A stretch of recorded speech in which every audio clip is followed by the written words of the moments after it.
Welcome, everybody. This is our event today on emerging space security issues. Welcome to our guests, both here in person as well as online.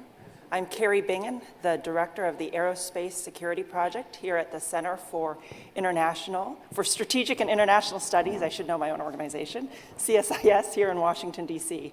It is a privilege to welcome the Honorable John Plumb, the Assistant Secretary of Defense for Space Policy, the first ASD space policy, for what I believe is his first public discussion on space issues other than having to appear before Congress.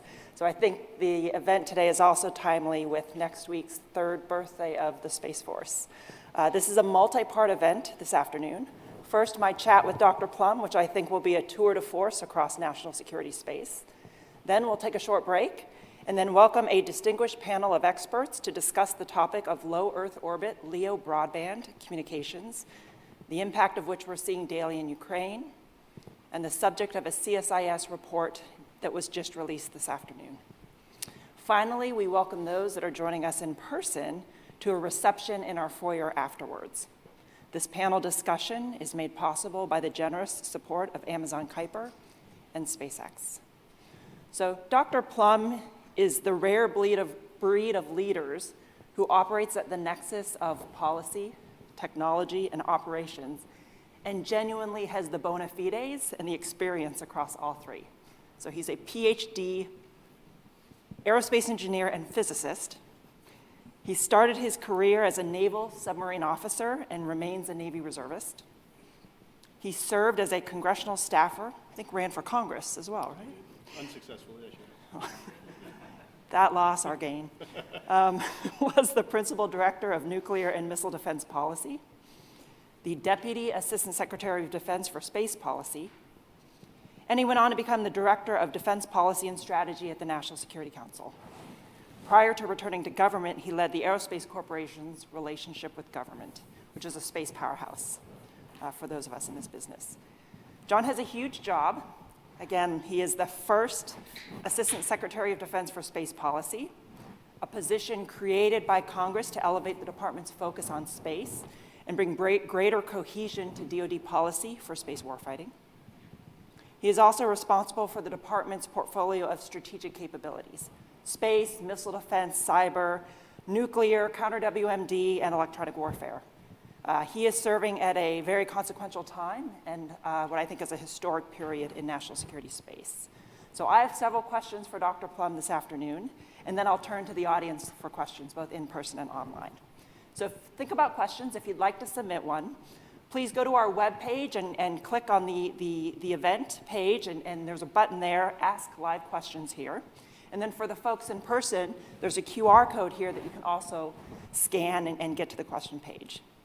So John, I want to start, when you and I first met, you were at the Pentagon working nuclear and missile defense issues. I was on the Hill. We spent a lot of time interacting specifically on the threat and understanding how it shaped policy and investments in those areas of nuclear and missile defense. You left government in 2015. You came back earlier this year.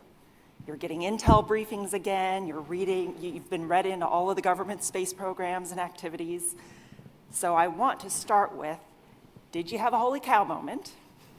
And maybe more broadly, you are the first ASD for space policy, a position that Congress specifically created to increase senior level attention on space. So talk to us a little bit about that role, maybe what's different or maybe how it's being treated differently. Well, first of all, thank you, Carrie, for having me here. Thanks to CSIS for sponsoring this event and to everyone joining in person or online. I appreciate that as well. We'll start with your holy cow question. So yes, there are some holy cow moments, which I think speaks to how fast the space environment is evolving. The first one, as you just noted, is the threat. So over the last 10 years, the threat has evolved significantly. I don't think that's a shock, but China and Russia both pursuing counter-space capabilities to hold our space constellations or space assets at risk. And they're doing it aggressively, and they're doing more of it. But at the same time, there's a flip side to that that really wasn't true or didn't feel true 10 years ago, which is And China in particular has aggressively been building constellations to leverage their own combat power and enhance their own combat power coming for us. So when you think of space threats, I think the natural way to think of space threats is the threat to other things in space, but space threats are also threats to our men and women on the ground in harm's way. And China has clearly learned from us. We use space to our great advantage, and they are seeking to use space to their advantage as well, and that introduces a whole new layer. So that's holy cow moment number one. Holy cow moment number two is probably that in the Obama administration, at least when I was doing space policy, space was still kind of a quirky hobby shop. And everyone that's a space nerd already knows that that's true, and that's why you're probably laughing. But that is no longer the case. Space has always been really part of the way we fight war, but it is now clearly ingrained in every aspect of our warfighting.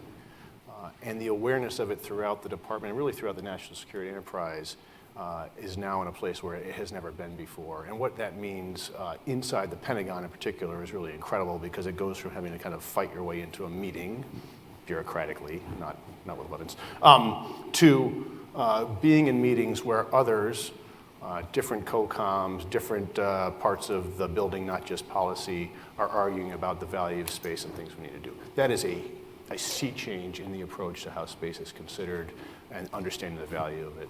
And then the third part would just be, since I do have three holy cow moments, is the cooperation between the IC and DoD on our space enterprise is so tight and so good, and it is really a very different situation than I recall in the Obama administration, where I think maybe resources were scarce, things weren't as aligned. I really think that one of the main driving functions there is, Secretary Austin has tasked us to look at China as our pacing challenge.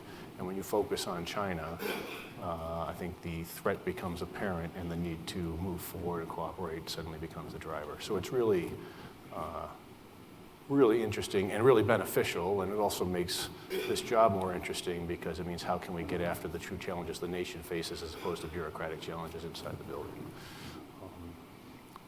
You asked about ASD for space and how that position is maybe being defined, or how it's a really interesting position. I think everyone here knows this is a very interesting time to be in national security space. Things are evolving quickly. Commercial access to space is really kind of exploding. There's just so much more every day, so many more entrants.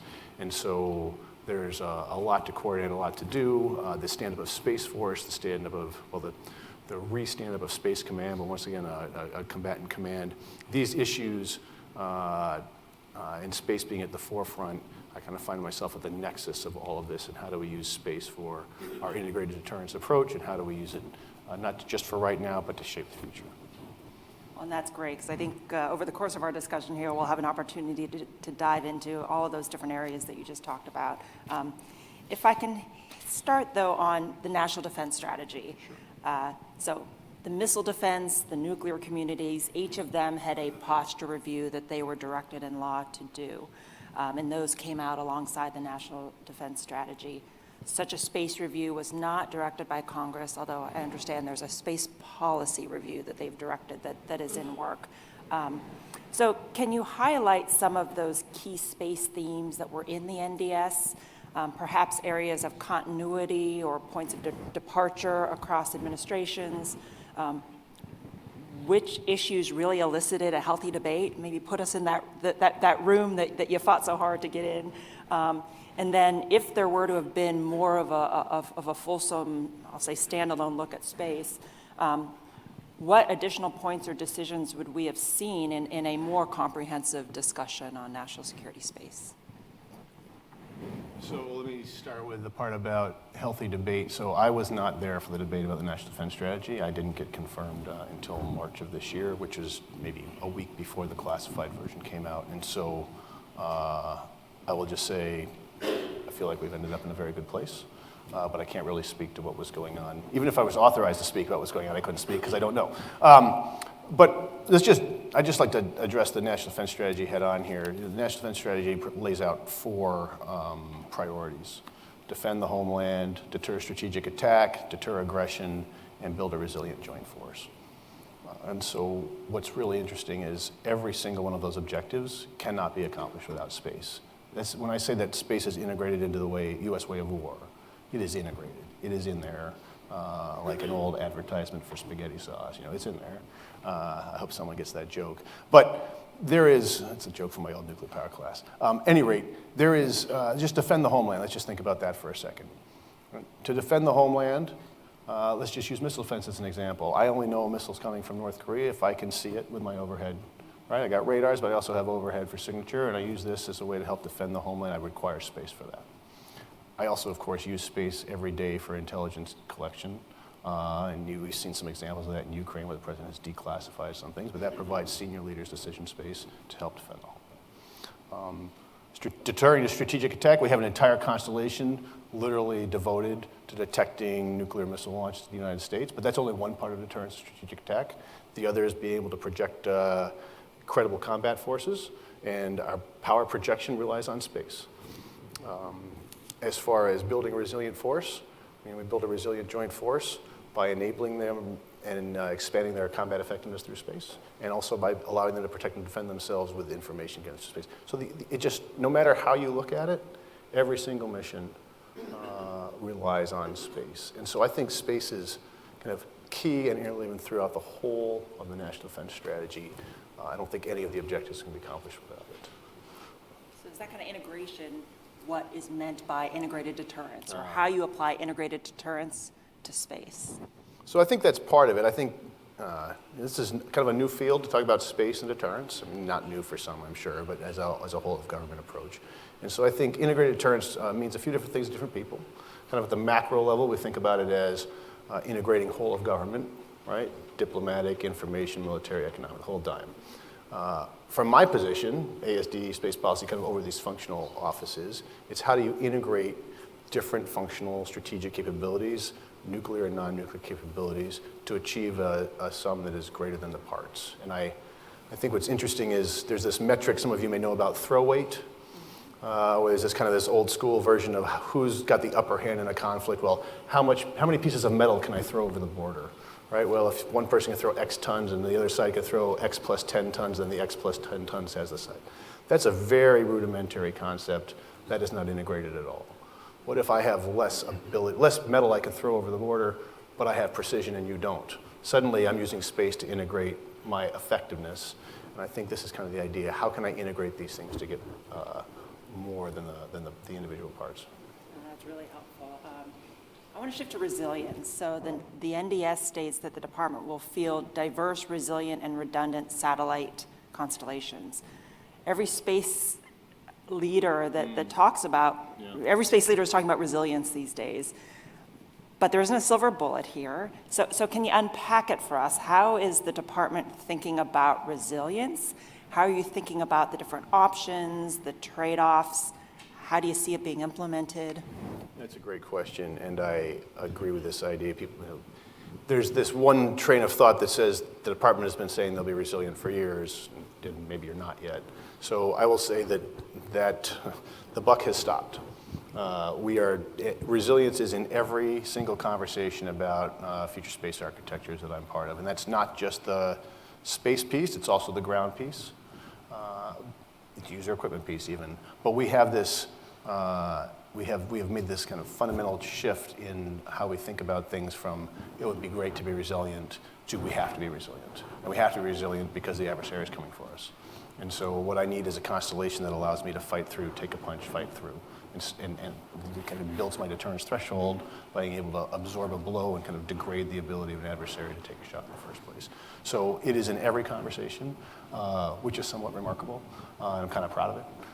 It's not just me, but like the fact that it's just built in. And we have specific direction, as you said, the NDS, we have specific direction from the president through the Space Priorities Framework to build resilient national security architectures.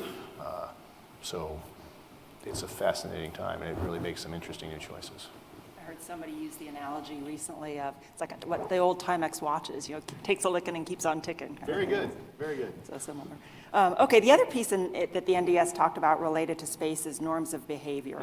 There's an interesting point there on the lack of norms of behavior in space and how that could create a greater risk of escalation. For our audience here, can you explain this a bit? Why are norms needed? What makes them hard? And then where do you start, especially when you have the biggest targets of concern here, China and Russia, aren't really participating and really are the biggest violators? Lots to unpack in that question. So let's just start with the idea of norms in general. So, I mean, whether you know it or not or think about it or not, norms shape all of our interactions on a daily basis. And for the military, they shape all of our interactions as well, right? We have established over long periods of time norms at sea to avoid collisions, norms in the air to avoid collisions, norms undersea to avoid, all sorts of places, ground, surface, air, subsurface, any operational domain. Over time, there are norms of behavior that are established. Some are more focused on the military. Some are just for any type of craft operating in that space, right? To avoid collisions, and also, of course, to give you an understanding of if someone is accidentally or, frankly, intentionally violating those norms. It gives that trigger, or we call INW, to let you know something is amiss here. I need to be on guard or be careful what's happening. Now, we've had thousands of years on some of these other domains, 100 years perhaps on submarines, really not that many years on space. And part of it is we can say, oh, we've been operating in space for years. Sort of. I mean, it's true we have, but it is now available to the world. There are all sorts of commercial companies operating all sorts of craft, right? The number of going up. And so these pieces are changing as well.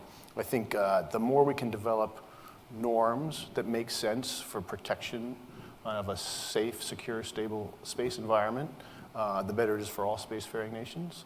Lowers the risk of miscalculation and potential escalation, accidental escalation, right? This thing you are doing, if adversary's spacecraft is doing something you don't like, I mean, where do I start to think there may be something really wrong here? This may be a hostile act. If you have norms that are generally agreed to, then when those are violated, that gives an indication that there's something else going on. So I think it's really important. I will just say China and Russia don't have to sign up to a norm at the UN to comply with a norm. That's not really how norms work. I think it's really interesting. We had this really great result at the UN with this fantastic vote on the direct send ASAT testing ban. But I think the fact is it's evidenced by behavior. And over time, norms can become stronger and stronger forms of a behavior modification. Notably, that vote happened last week at the UN, and both of them voted against. They did, right? But voting against it could be for all sorts of reasons. I'm not giving them an excuse. You don't have to vote for it to comply with it, right? You don't have to vote for it to have some version of it that you might enforce. I think it's become very clear that testing a destructive direct sent ASAT is problematic for any spacefaring nation. And I think there's general outrage anytime this happens, and my hope is that we can reduce the number of occurrences of that to zero. Because there's no need to do that, and I think it puts things at risk. And so I think this idea of having a norm for that is super. And the norm can be established with or without a vote, but we have made tremendous progress on that, and that's something to be applauded. Thanks for that. I want to shift to really the impetus with the Space Force, and then the impetus with the job that Congress created that you're in. Your job description, which Congress wrote into law, starts with, quote, the senior official responsible for the overall supervision of DoD policy for space warfighting, end quote. So I'm struck by this emphasis on space warfighting as core to your job. So what does space warfare look like now? And with the trends that we're seeing and what you outlined earlier, is there a shift occurring in your portfolio, whereas a previous DASD for space policy may be looking at certain things, and now as this has been elevated to an assistant secretary level, is there a shift? How do you look at it, and what are you thinking about as you go forward in this area? Right. So first of all, that is correct. That's what the law says. It's a principal advisor for space warfighting, right? Space warfighting policy. So let me just tell you how I think about that and how I'm taking that charge. So first of all, as I've kind of already mentioned here, but space is just one more operational domain. People don't want to say that, maybe. They think that doesn't sound, it is. There's air, there's ground, there's the surface of the sea, there's subsurface. I like to make that distinction as a submarine officer. Some people would just say there's just the sea, but I think they're a little different. And there's space. And maybe space sounds a little bit newer because now there's many more civilian craft, there's many more people that have access to space, but it's one more operational domain. And every operational domain has civilian transports, it's got commercial transports, it's got merchant transports, and it has military transports. Right? So space warfighting, to me, this is one more operational domain. We've talked about how warfare for the United States way of war runs through space. Right? All of our national defense strategy priorities cannot be accomplished without space. Space enables our joint force, it protects our joint force, it protects the homeland. And so all of these pieces, warfighting, space is part of warfighting. So how do we assure that we can continue to rely on our access to space in a conflict, with the ultimate goal being deter conflict in the first place, because the adversary knows that they can't gain the advantage of space. Now we're going to get into some tough questions. Okay. I know, as if those weren't tough already, but we've heard the department conducted a space strategic review. It's been framed as needing more than just space resiliency, but also a strategy for offensive and defensive space capabilities. What can you tell us about that space strategic review?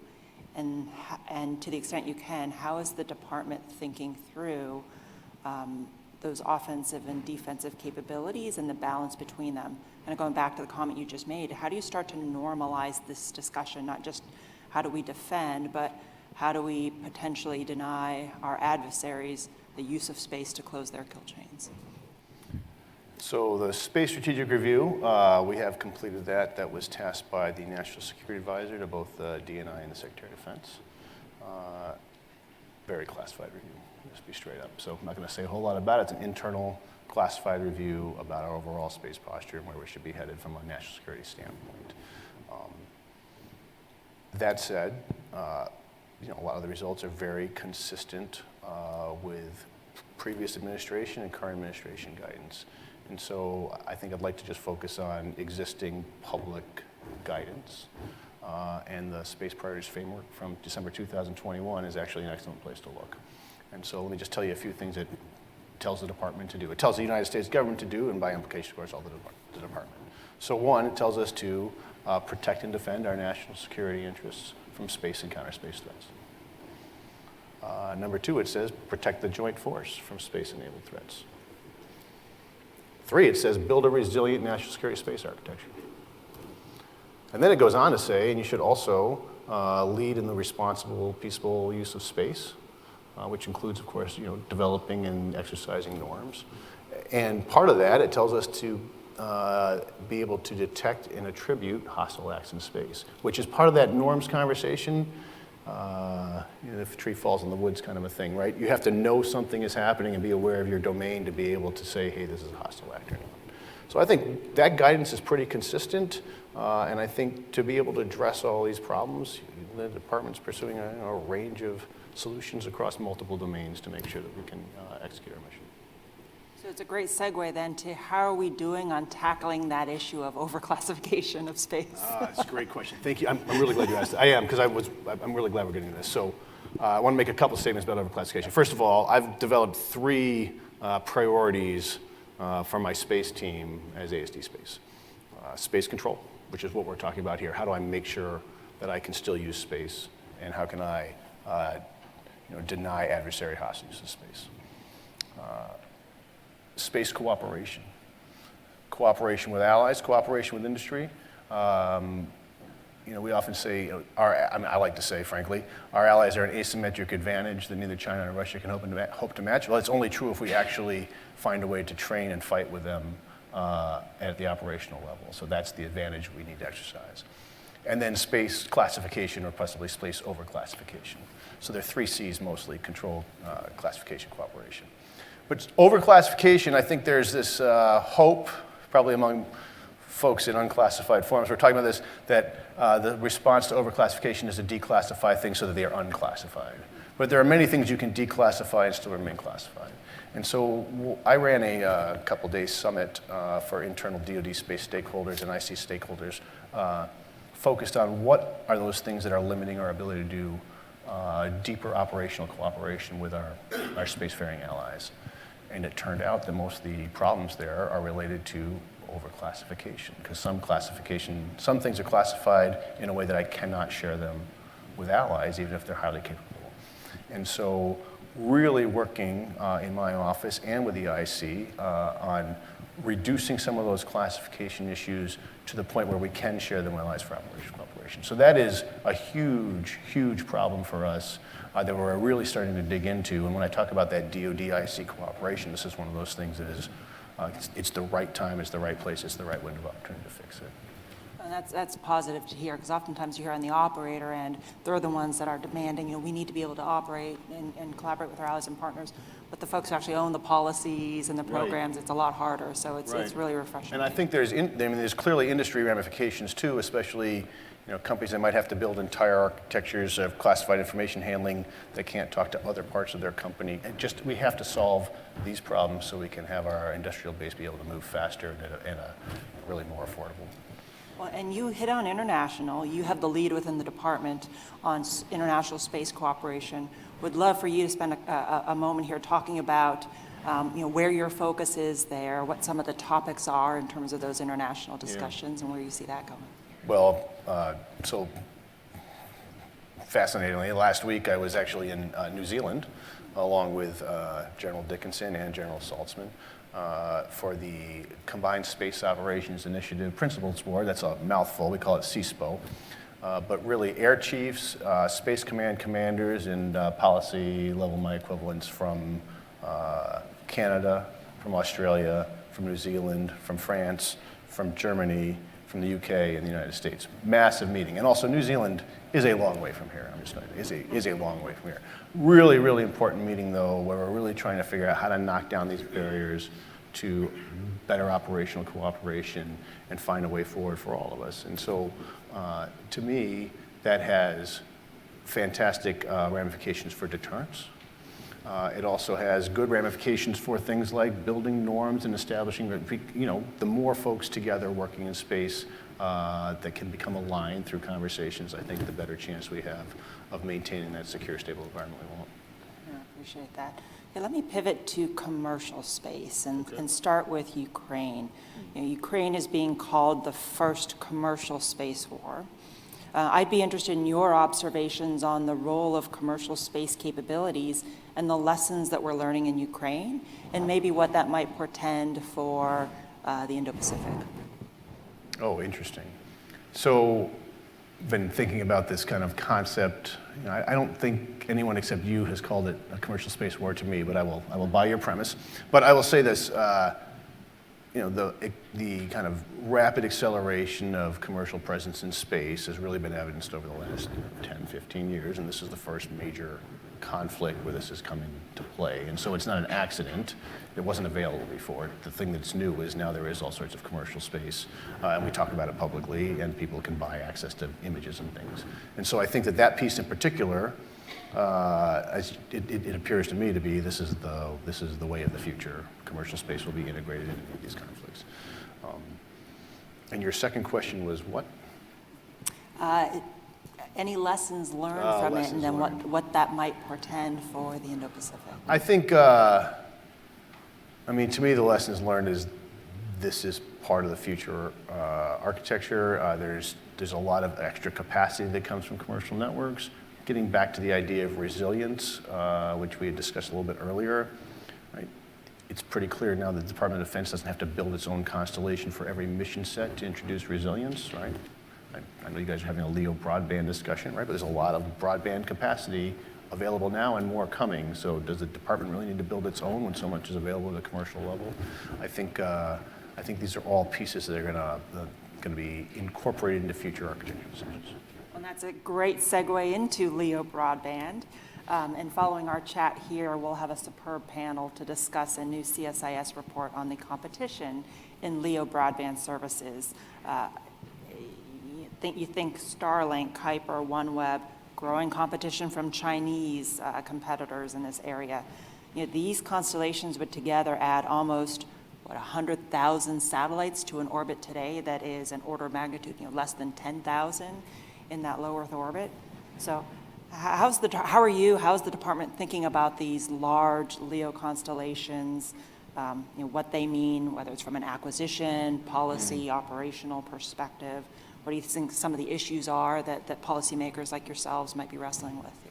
Yeah, I think, first of all, we're just on the cusp of understanding what we might be able to do, both from a military standpoint, but really just from a commercial standpoint with these kind of largely proliferated low Earth orbit constellations. It's a really new and interesting change, and I think we're going to learn a lot more over time as industry figures out other ways to make this a market. But it's just a fascinating time to be seeing it, and it's very interesting. Now, the issue about number of things on orbit should be a concern to all, right? We have to make sure that folks can operate these large constellations safely, minimize or hopefully eliminate the risks of unintentional collisions. And part of that, of course, is going to require more active and debris removal pieces, right? I mean, if you remember, no matter what orbit you're in, everything is crossing at the nodes. And so every piece that's up there has multiple opportunities if something goes awry to have a collision. So how do we make sure that as satellites hit end of life, they are safely deorbited to preserve access to these to space in the first place? I know Commerce is becoming tasked with this SSA mission and the Space Traffic Management mission, and that handoff will take some time. But what's interesting is even over the course of the few years that might take, the number of satellites is just going to keep going up, keep going up, keep going up. So we have to really get a handle on this. And so on commercial, the NDS describes DoD as a fast follower in commercial space. And you hit it that we're just really on the cusp of what the commercial sector, whether it be LEO broadband or other areas that are being commercialized in space, what they can do.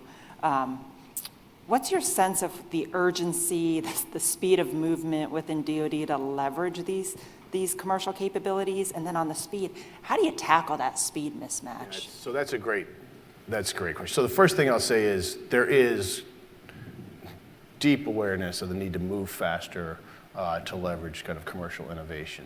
And on the speed thing, I just can't get it out of my head. I just spent the whole summer helping build the budget for 24.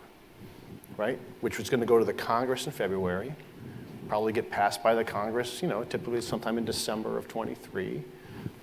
So we are, and it's been being built over the course, it's 18 months lagging. Industry doesn't do navel gazing for 18 months when they see something they need to do. And so how are we going to solve that? I'm happily not the acquisition official, but we really need to get on top of that. Part of it will be buying services as opposed to building them, I think, though. When you can buy a thing, why would you build your own if you can buy these pieces? Yeah, tough problem. Clearly, we need to move faster. Well, let me ask you one more question, and then we'll start shifting to audience questions here. So you're the ASD space policy, yet you have this huge portfolio, and I rattled it off: space, missile defense, nukes, EW, cyber, counter WMD. I think I hit them all. It does harken back to a past where there used to be this OSD or ASD for global security affairs, right? Global strategic affairs. So how do you balance this really large portfolio and then still give space the intention that Congress intended it to have? Right. So a couple pieces. One, it's not just me, right? There are DASD ships, and the DASDs are, if you come from the Navy or submarine background, you think, well, there's the Commodore, and then there's the individual submarines that have their COs, and that's kind of how I think of it, right? DASDs have their entire offices to focus on their priorities, and I can lay my priorities on top of that. So, one, I disabuse of the notion that it's just me trying to do all these things. Tremendously capable number of civil servants and political appointees that are executing the mission every day. There is this kind of level at the ASD where you're kind of putting out fires and driving a few priorities. And so as they elevate, I think we've got a pretty good rhythm down. It is hard, but it's also, it's good to be busy. And it's, I think being able to integrate across these different pieces is really important. And it's the thing we need to get to better and better in the Department of Defense is how do you integrate across all these functional capabilities. Stovepipes are not where we want to be. We want to have capabilities integrated so that in a war fight you can deliver integrated fires. And to that point, do you see more of that integration happening, space and cyber, space and missile defense? I mean, I certainly do, and more is happening every day, and I'm, doing my part to try to drive that as well, kind of at the beginning of the story. But absolutely, and I think part of the brilliance of directing the department to focus on China as a pacing challenge is it really forces these things to move fast. Okay. So it's great. I'm now going to shift to audience questions, and I had some of these questions as well in my mind, but it's actually better for me to ask questions that our participants here have teed up. So I want to go back to commercial space and specifically commercial space protection. So how is the government thinking through the policy issues and the role that the government should play in protecting commercial space assets? All right, so I know this is a question out in the ether and people have been talking about it, and so I'll say we're wrestling with it.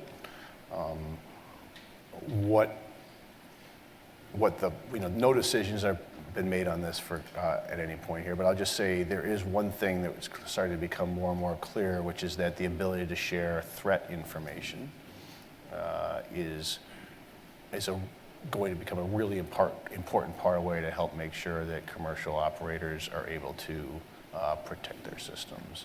And I think, we do some of this already through the CSPOC at Vandenberg. The Ukraine crisis has brought a little bit more of this to the forefront. But the idea of finding a way to declassify information enough to share with someone at the right level, whether it's unclassified or a higher level inside a space operator company, if they have a trusted person, to be able to pass that information through is really important. We're finding the same thing in cyber as well, right? Sharing threat information, especially specific threat information, is really helpful. Setting up the architecture to do that successfully across the entire bases can be challenging. Yeah, it's interesting. So on commercial imagery satellites, we've long had this construct called checkbook shutter control, where you could control basically by the take of all the images. There's a question here: how do you throttle back commercial imaging satellites if you don't like the imagery that they're putting out or maybe providing to the media? Are there tools that the government has to maybe curtail what the commercial sector is doing? But then, maybe there's a flip side to that, where even if you could curtail what U.S. operators are doing, can you do that internationally? Exactly. So obviously, it's a hard question. I mean, the United States commercial sector is kind of at the forefront, but obviously there are many international competitors, and so that problem gets harder and harder over time if that's a thing you're seeking to do. So here's a really hard question that I'm going to toss to you because I don't know how to address it. How do you deter attacks against U.S. space assets? It's a $1 million question. So I think it's important not to, first of all, it's a great question, but it's important not to constrain any single aspect of deterrence to any single domain or any single action, right? I mean, we talk about deterrence, we're fundamentally talking about deterrence against a near-peer adversary. Everything else is a lesser included case, right? So deterrence thresholds and deterrence architectures are across multiple domains. And the goal is to prevent conflict because the adversary does not see a simple way forward or an easy way forward and says, maybe not today. And so I think deterring space actions is equivalent to deterring actions across the domain. Hostile acts will be met in a time, manner, and domain of our choosing, right? But understanding that and communicating that resolve is a huge part of it. I think that's a really interesting point that I've seen across administrations is it may not be in our interest for a space response to a space attack, that to open up the aperture, that there may be responses in other domains. Absolutely. Helps contribute Absolutely. to that. And there's cross-domain linkages for deterrence, and obviously there can be cross-domain responses as well. So sticking on this topic, given that a kinetic or anti-satellite ASAT deployment in orbit serves nobody's interests and risks the aggressor state's own assets, do you think cyber attacks against space assets are more likely in conflict? Kind of interesting. I mean, we're seeing that now in Ukraine with Starlink, Viasat, GPS jamming. You are seeing, whether it's cyber or EW, happening in a conflict now. Yeah, so I just say there's a lot of different vectors to attack spacecraft, right? Cyber is clearly one. Electromagnetic warfare is one. The core orbital threat or direct sending set, all of these are different types of vectors. Some are easier to develop and cheaper to develop, some are more expensive, some are more attributable, some less. And so I think the goal is to deter all of them. Part of the attribution piece that I talked about earlier, right? Being able to attribute helps, I think, prevent hostile action.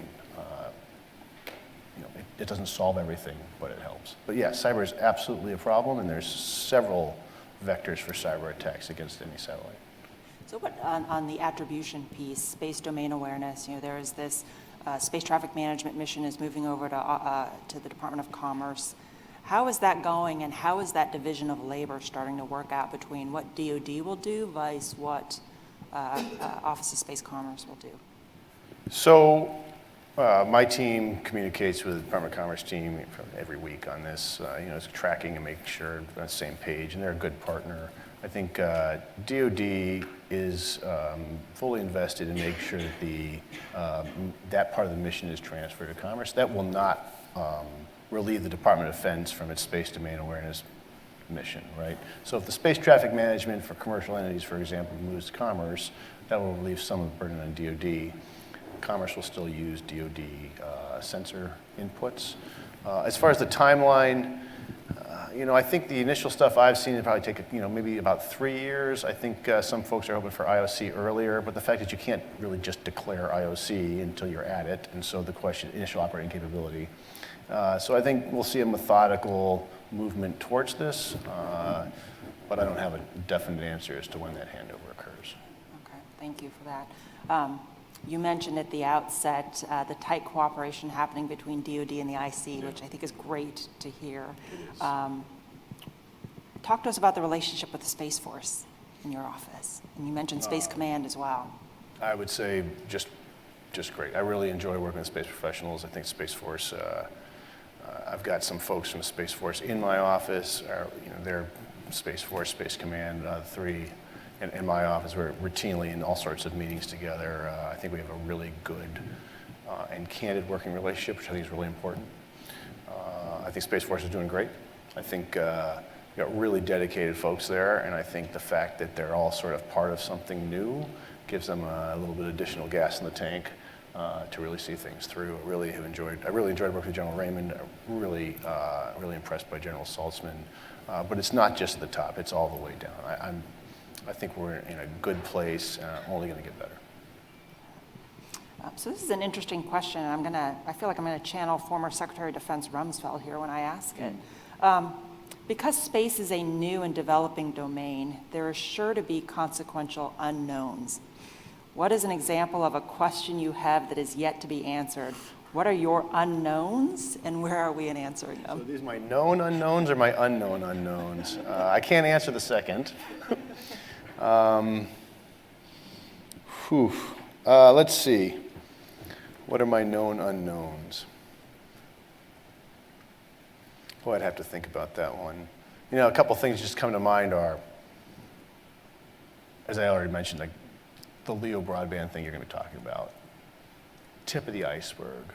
Where is that leading us to? Partially just from an economic standpoint, but also where is that leading us to in the military domain? I think we're going to see significant changes as that becomes more and more part of the fabric of the environment. And the second part, I think maybe this known unknown is how committed are our near-peer adversaries to maintaining a safe, secure, stable space environment? That is a really important question. Because if someone is not, if a nation is not, that really changes your calculus. And I think that's a piece. I would like to be in the place where we all agree. All spacefaring nations should agree that we really need to preserve space as an operating environment. I'm not sure I'm 100% convinced of that. And others get a vote in this as well. Adversary Right. gets a vote, absolutely. Let's see, let me shift gears here. Please discuss the administration's perspective on planetary defense. with reference to interagency responsibilities and cooperation with major spacefaring nations like Russia and China, as well as in the UN? So happily, that is a little bit outside of my writ. I will say the Department of Defense stands ready to help with that mission. This is, I think, generally speaking, the idea of how do you deflect an asteroid so it doesn't hit the Earth. And as you know, NASA's already conducted a small mission on that, which had some pretty good success. So I would say we are in a supporting role. We are not the supported command. Okay, I'm going to circle back on the space control, your first C of the three Cs. Right. Sure. Because there are several questions here on this. So you said one of your three priorities that the team is working on is space control. Mm-hmm. Can you elaborate on what you have asked them to do and what space control capabilities are needed now that may be different than in the past? Well, I think at the high level, what I've, not just me, what I have been tasked to execute and what my team is working on, along with other space stakeholders, is making sure that we can assure, this is a specific word, assure, which means continue to rely on our space assets and space infrastructure even in conflict, right? So resilience is one of the big ways to address that. If I'm resilient enough that I've reduced or really eliminated the adversary's perceived advantage to attacking a satellite, that assures my mission. If I'm resilient enough that even if they do attack a satellite, I'm either able to fully execute my mission or do it at a slightly greater level than that, it's also assured mission. So that's part of a space control piece. Well, that also harkens to, we talked a little bit earlier about space deterrence. What does deterrence look like? Is there deterrence theory in the space domain? What do you, as you see, whether it's the think tanks, the academics, the young guardians coming up through the ranks, what would you encourage them to focus on as we expand and evolve our thinking on space deterrence? So just give a shout out to the National Defense Strategy here, which says something, and don't quote me exactly, but something along the lines of, our reliance on space creates a number of cross-domain deterrence challenges, but also opportunities, to be totally honest. So I think as space professionals start wearing their service on their sleeve and grow up through the ranks and have their own kind of approach to war college, et cetera, I think one of the pieces is really what types of architectures and what types of communication forms and what other types of solution sets are required to make sure that, one more operational domain, space, that deterrence is part of that piece, with the overall goal, again, deterring conflict in the first place. I think we have this specific mission from the Space Force, really a Space Command, I suppose, but right, it's kind of this overwatch position of protecting and defending the troops, protecting and defending the homeland, making sure that we can continue to use space in a conflict. Okay, let me close on a question here back to Space Force. So next week marks the 3rd birthday of the Space Force. I'm not going to ask you to sing the song. But how are they doing? I mean, you came in now. You came in at the 2-year mark, or a little bit after the 2-year mark. What do you look at in terms of the key milestones for this 3-year-old toddler service? I guess developmental milestones. And what do you think the next year or two will hold for them? What do you think they should focus on? First of all, happy birthday, Guardians, almost, right? 3 is not a whole lot of candles, so I hope I get to see a cake with 3 candles on it for that. I will say that I think there's a lot of new muscle movements to create a new service. This is the first new service since the Air Force split off from the Army, right? So it's a long time since anyone's done this. A lot of time figuring out all the meetings that the new service has to cover down on, which isn't quite the same as performing your maximum potential in those meetings, which is a thing we're also working on. But what I'll say is this: I think they've done a great job.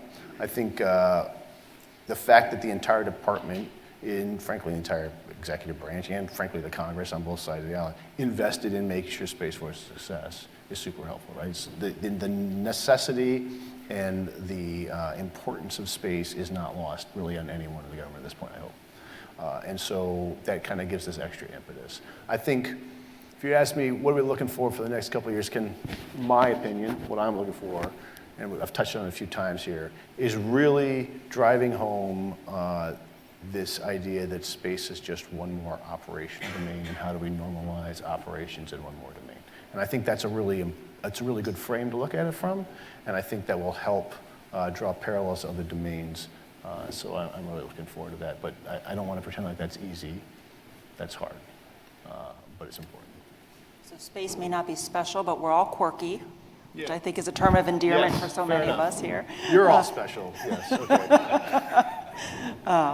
Well, as promised, John definitely took us through, this really was a tour de force across national security space. So I do very much want to thank you for coming today, for your willingness to serve, to go back into the fray, and then bringing clearly this passion, knowledge, all the depth of experiences that you've had and dedication to the service, to the issues, for bringing that into the department and to this broader community. So thank you again, John. Well, thank you so much, Carrie. It's been a pleasure. Thank All you. right, everyone.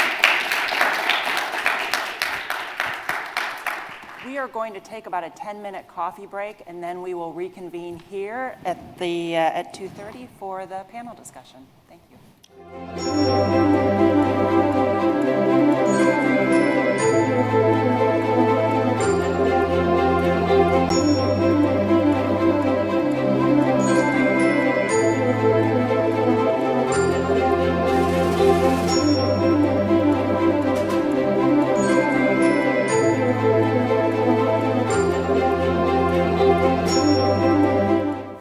Welcome to the second part of our event this afternoon. For those just joining us, I am Carrie Bingen, the director of the Aerospace Security Project here at the Center for Strategic and International Studies. We just concluded an outstanding discussion with the first ever Assistant Secretary of Defense for Space Policy, Dr. John Plumb. We now turn our attention to the topic of low Earth orbit LEO broadband, the global competition, the high stakes, and the implications for our national and economic security. Today, the CSIS Aerospace Security Project is pleased to release a report on LEO broadband, which you can download off of our website.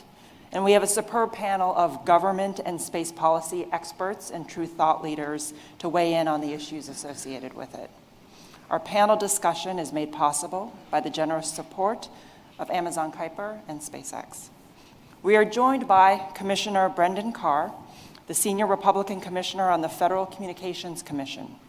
Brendan has been described as the FCC's 5G crusader, leading the charge on modernizing infrastructure and accelerating the build-out of high-speed networks.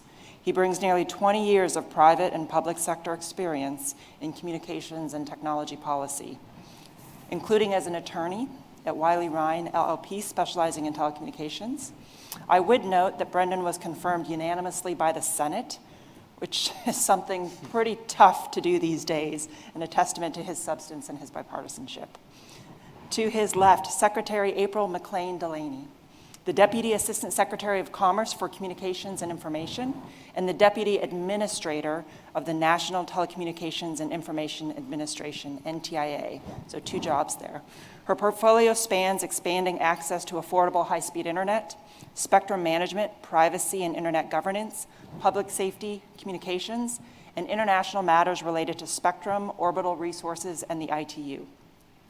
She brings a wealth of experience in communications and technology matters. Prior to NTIA, April was at the nonprofit Common Sense Media, and she started her legal career at Cohen & Marks, specializing in cable and broadcast matters. She has served on numerous boards, including the International Center for Research on Women, Georgetown Law Center, and the Children's National Hospital Foundation. For those in our audience that may not be familiar with the distinction between the FCC and the NTIA, what I would offer is that the NTIA is the sole agency responsible for authorizing federal spectrum use, and it's the President's principal advisor on telecommunications and information policy issues. The FCC is an independent agency that regulates non-federal spectrum use, and we'll get into those discussions here in a little bit. And then finally, Ms. Sarah Monero here is the CEO and owner of Tangara Enterprises, a defense, intelligence, space, science and technology research and consulting firm. She is one of my go-to people on space issues. She brings private sector, executive, and legislative branch experience to the table.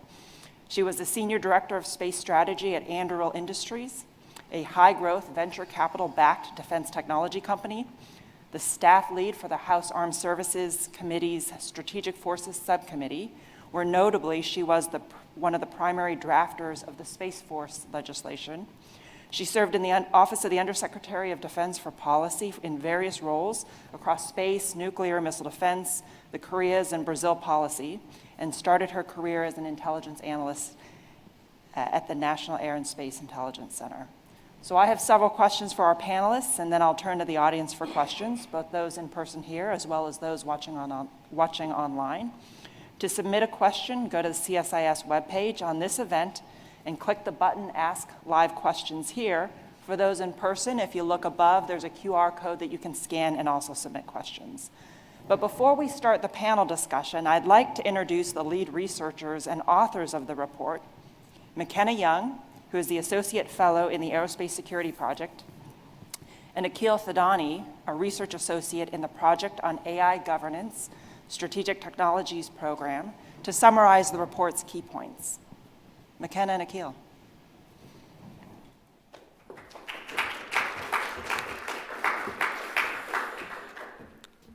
Thanks for the introduction, Kari. The COVID-19 pandemic forced much of the global population to trade classrooms, offices, and conference rooms for at-home screens. Many were left stranded by inadequate or unaffordable access to the internet or mobile devices. Despite a renewed push to increase global access to connectivity and the internet, large access gaps remain. According to the UN International Telecommunications Union, roughly 2.7 billion people, around 34% of the global population, remain unconnected. The percentage of people without access to quality internet service, enough to stream face-to-face video calls or enable access to telehealth services, is even higher. High-speed internet isn't just convenient, it's become a modern necessity. Broadband can allow for greater access to formal education, as well as expand the types of jobs available in a region. The correlation between broadband availability and job and GDP growth is strong and well-researched. While the adoption of internet connectivity across the world has generally increased incrementally, some innovations have been transformational, dramatically expanding the geographic scope of broadband availability and capacity. LEO satellite broadband is one such innovation. Low Earth orbit satellite constellations are networks of satellites that orbit between 160 kilometers to 2,000 kilometers away from Earth's surface. Satellites in LEO move faster than the Earth can rotate, requiring large amounts of satellites within a constellation to deliver continuous and uninterrupted internet delivery to any one location on Earth. LEO satellite systems provide a few key benefits over other forms of internet delivery. Chief among them include cheaper costs to service expansion and greater quality broadband service. While the startup costs for LEO constellations are large, once launched, expanding service to different regions across the world requires little additional infrastructure. Often, only a home terminal akin to a Wi-Fi router and a clear line of sight to the sky is all that's required. Particularly in remote, hard-to-reach regions where building dedicated ground infrastructure, such as extensive underground tracks of fiber optic cables, is too expensive, or the population density is simply too low to justify the large upfront costs to internet service providers, LEO systems can provide quality and uninterrupted access to the internet for populations that are unserved by legacy technology. The demand for broadband has increased, but so too has the demand for bandwidth, or data. LEO constellations promise faster and more reliable broadband delivery than other forms of even satellite internet. Because of their proximity to Earth, satellite internet from LEO is faster, experiences less loss, smaller delays, and provides higher bandwidth throughput than internet provided from satellites in medium Earth orbit or geosynchronous Earth orbit. Satellites in LEO are also able to largely sidestep the loss of coverage due to weather and other obstructions. The first wave of proposed LEO systems came during the late 1990s. Almost all ended in bankruptcy. Today, the barrier to entry to orbit has significantly decreased as technology, materials, and launch capabilities have become cheaper and more widely available. While these cost decreases have made operating in LEO viable for businesses, the startup costs remain incredibly expensive. Building and deploying a functioning LEO constellation comes with an estimated price tag of about $5 to $10 billion. On top of that, recurring operating and maintenance costs are predicted to run companies between $1 to $2 million per year, according to a McKinsey analysis. The LEO satellite industry is heavily concentrated amongst a few private sector players and government-backed or owned ventures. The high capital expenditure requirements for LEO constellations, along with fierce competition over limited spectrum resources and limited near-Earth orbit space, contributes to a market with only a few key players. As of today, only SpaceX's Starlink system provides service on the open market. Following the establishment of a LEO-based constellation, companies will be able to offer a wide range of services beyond simple internet delivery, expanding connectivity access to 5G and 6G services and other applications such as cloud computing, entertainment streaming, remote Internet of Things applications, and government and military uses. Once the high initial barriers to connectivity are satisfied, extending service offerings involves relatively low additional cost. LEO constellations have the potential to reshape global networks, both those in orbit and on the ground. Perhaps the biggest competitive challenge to US commercial dominance in LEO comes from China. Public ITU filings indicate plans for a Chinese national constellation, known as Guowang, consisting of just under 13,000 satellites. China's space sector and commercial capabilities have seen dramatic changes over the last 10 years. Bolstered by extensive state resources and China's far-reaching Digital Silk Road Initiative under its broader Belt and Road Initiative, Chinese LEO operators are well placed to provide service to a global market. In 2020, China's National Development and Reform Commission added satellite internet to its list of priority new infrastructures, signaling increased investment and state support for the burgeoning commercial sector. Adopted in 2021, China's 14th five-year plan explicitly outlines a goal of establishing a space infrastructure system for communications, navigation, and remote sensing with global coverage. By leveraging the country's state-owned enterprises and its existing efforts under the Digital Silk Road Initiative, China could become an extremely robust competitor, providing their LEO venture with large tracts of funding, municipal government support, and extensive, significant and regulatory leeway. Since 2016, China has signed over 117 space cooperation agreements and 19 memorandums of understanding with at least 37 foreign governments. These agreements can include commitments to share space-related infrastructure, ground-related infrastructure, and operational costs and responsibilities. With China's heavy economic presence in many Belt and Road partner countries, it's positioned to negotiate regulatory concessions for its national LEO system while discouraging the adoption of US commercial services. A combination of diplomatic maneuvering, attractive pricing, and the bundling of hard infrastructure with digital services for a one-stop shop for countries looking to expand their connectivity options, competing with Chinese companies for market share in Belt and Road countries will be extremely difficult. And with that, I'll hand it over to my co-author, McKenna. As China continues to further its ambitions for its own LEO broadband network, which may fall somewhere in the gray zone between commercial and governmental, the United States could lose its competitive edge. Furthermore, agreements through the Digital Silk Road and Belt and Road Initiative could help China make inroads as the LEO broadband provider of choice in countries in Asia, South America, and Africa, that do not currently have widespread internet infrastructure, but do have good relationships with China. This could make burgeoning broadband markets reliant on future Chinese services, leaving less room for US manufacturers. If China's Guowang constellation becomes the dominant broadband supplier, users could be blocked from accessing entire sections of the internet or expose personal and identifying data to network operators. This could further heighten the suppression or censorship of information in regions with limited connectivity today, where conversely, open connectivity can support global citizens who need unrestricted and reliable services. Establishing efficient and affordable broadband services based in LEO is not only a priority for privately funded industry, but also for the US military, who will depend on advanced LEO broadband constellations for their own network operations.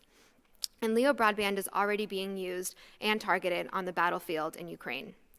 The Starlink terminals in Ukraine have already been used by the military and Ukrainian people alike, connecting a country whose other operating forms of communication were hacked and jammed in the initial days of the conflict.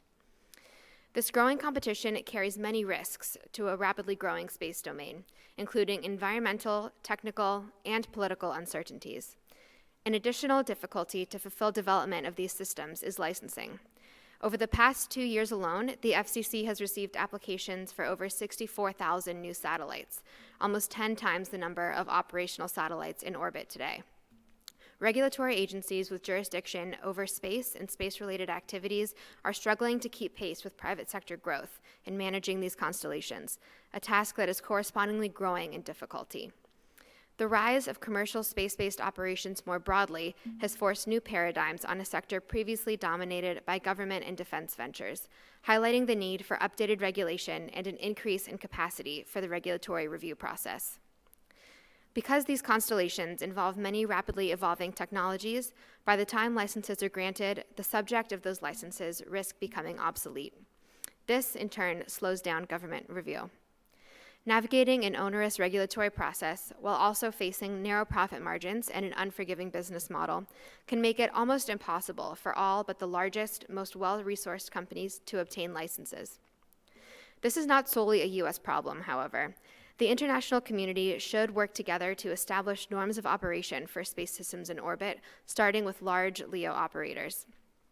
Global operating standards can emphasize space sustainability, protecting various orbital regimes from space debris, and ensuring that others will still be able to use the domain in years to come. While regulatory bodies must maintain integrity in the process, it will only become more critical to establish our own regulations and coordinate with international partners to establish shared standards for operation in the LEO domain. The ITU could be a key partner for the US and the FCC in promoting these common international norms and standards for shared spectrum. International regulatory agencies could even work together to simplify license applications, creating widely accepted standards for commercial companies to shift the speed at which licenses are approved around the globe. By creating these adopted rules of operation, the US could become a leader in the domain and make it easier to identify abnormal and potentially nefarious behavior by actors. Today, the U.S. profits significantly from its dominance in global networks, and U.S.-based commercial satellite networks have a significant head start. But this is a lead that will not be easy to maintain. One additional line of operation U.S. leaders should aim to increase is soft power across the globe by working with commercial companies that can successfully operate broadband internet constellations and incorporate connectivity. The U.S. has a strong record of projecting soft power through space, namely through NASA programs that have captivated the globe for decades. NASA has over 700 international agreements with more than 100 countries around the world, allowing the United States to maintain strong relationships with foreign governments through civil space agencies at times when collaboration may not be possible at other parts of government. The emergence of a strong U.S. commercial space sector that offers individual services extends our possible reach. Striking the right balance between appropriate regulation and market development is a perennial problem and one that is being reckoned with in real time. And with that, I'll hand it over to Carrie and our panel of experts who can dig into these topics a little bit more deeply. Thank you.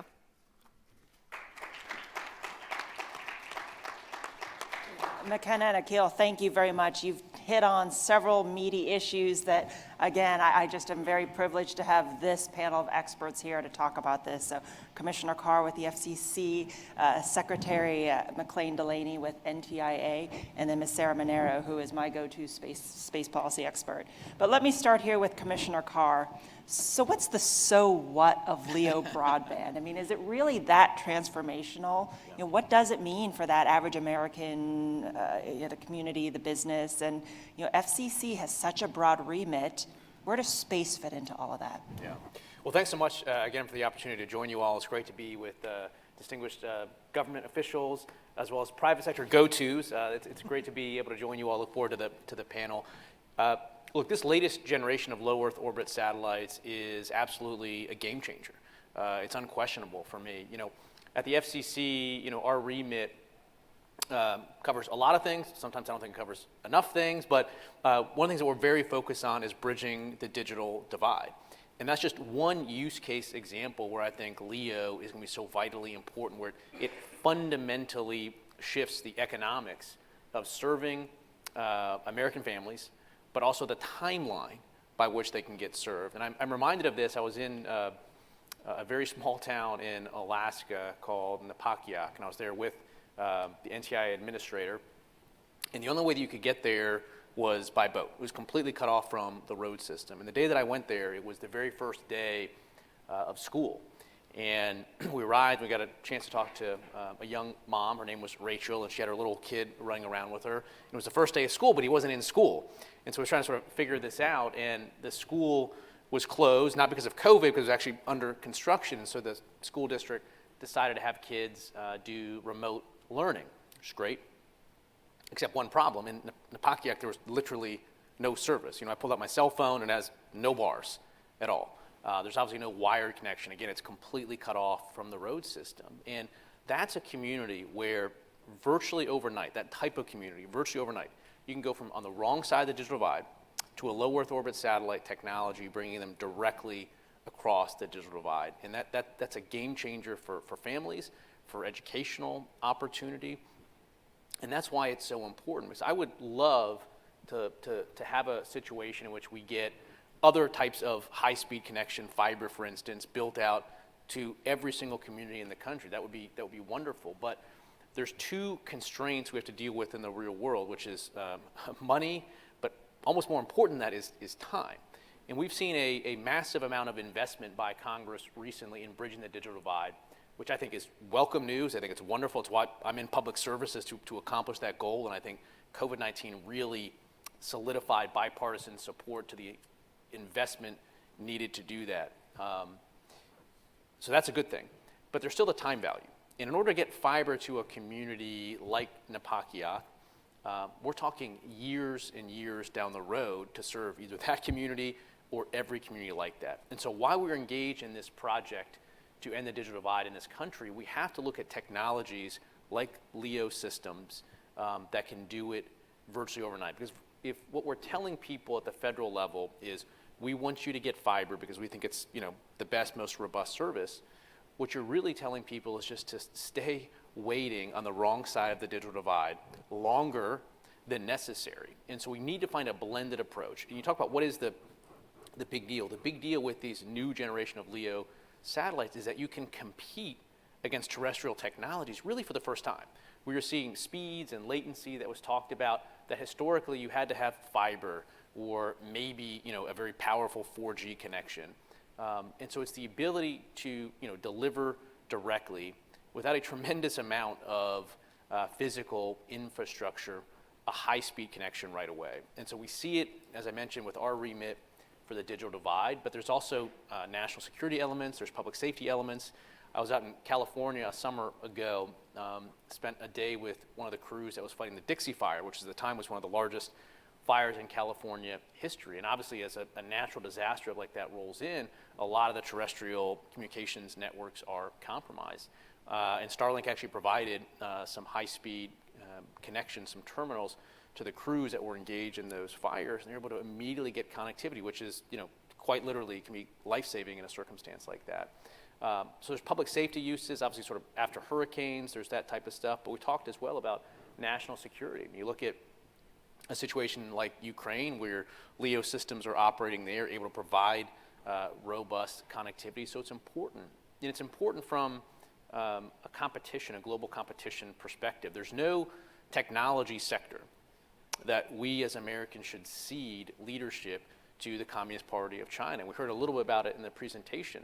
The CCP has set their goals on dominating a lot of technology sectors, but one of them is this low Earth orbit satellite system. So the most important thing that we can do, because U.S. leadership by companies based here, is never a foregone conclusion. No one just sort of backs away from the technological leadership field because a U.S. flagged entity is stepping into it. So at government, we have to give the tools to our private sector to compete and to win. And from the FCC, that means making sure that we have the spectrum available to these technologies, that we don't introduce new services that could cause harmful interference to these technologies.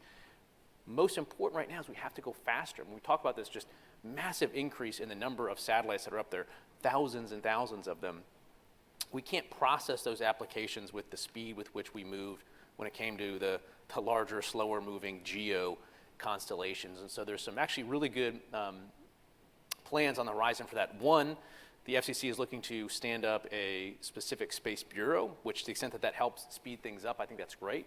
But also in Congress, there's bipartisan support for this. On the Democrat side, Chairman Plumb from the House Energy and Commerce Committee has partnered with the Republican leader on the committee, Kathy McMorris-Rogers, on a bill that would streamline a lot of this. So most fundamentally at the FCC, we have to go faster on our approvals of this. We've got to make sure the spectrum is available. And competitively, there's some interesting concerns about if you get licensed at the FCC and get FCC approvals, are you having to disclose effectively competitive secrets? Earlier, than if you were flagged in another country. So we've got to make sure there's not a competitive disadvantage there either, because at the end of the day, these LEO systems, I know a satellite can orbit the Earth, I don't know what, 15 or so times a day? Who knows that? David, do you know this? All right, we're going to stipulate 15 times or so a day, and it can take, a year for the FCC to approve an Earth station for it to communicate. So if a LEO satellite is going, 15 times a day, and we're taking, an entire Earth orbit around the sun, that's not fast enough. So we got to get going in matching the pace and cadence with which this technology is moving. And if we do it, I'm very optimistic. Great tool for closing the digital divide, national security, public safety, and sort of global leadership. It's all really packaged there together. Okay, thanks. Well, Secretary McLean-Delaney, you have the federal part of this equation, right? So we'd love to actually ask the exact same question to you. What is the so what? Is this really that transformational? And NTIA also has a broad remit. How are you looking at the space piece of this? Well, first of all, Commissioner, those were dead on points on many, many points, and so this is great. And thank you, Carrie, and thank you, CSIS, for hosting this venue and for that incredible report, which I read yesterday. And I think it was entitled Low Orbit, High Risk, or High Stakes. And this is maybe high reward, but high stakes. But this is definitely a high stake conversation in terms of, closing the digital divide, national security. At Department of Commerce, every day I walk in, and there's kind of a mission statement, and it says innovation, equity, and resilience. And so many ways, I think the satellite industry, can contribute to all of those things in terms of what we do. So space issues are really near and dear to my heart because I worked in the satellite industry 20 years ago at Orion Satellite, which was a competitor of Intelsat. And I did a lot of market entry issues.